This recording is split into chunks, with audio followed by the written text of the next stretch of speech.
আমি সেই অবহেলা, আমি সেই নতমুখ, নীরবে ফিরে যাওয়া, অভিমান ভেজা চোখ।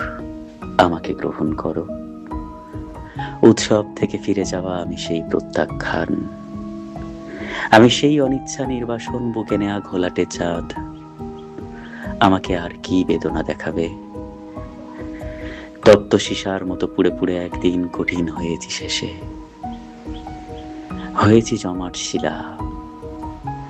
তবু সেই পাথরের অন্তর থেকে কেঁদে ওঠে একরাশ জলের আকুতি। ঝর্ণার মতো তারা নেমে যেতে চায় কিছু মাটির শরীরে। আমি সেই নত মুখ, পাথরের নিচের করুণ বেদনার জল। আমি সেই অভিমান। আমাকে গ্রহণ করো, আমাকে গ্রহণ করো।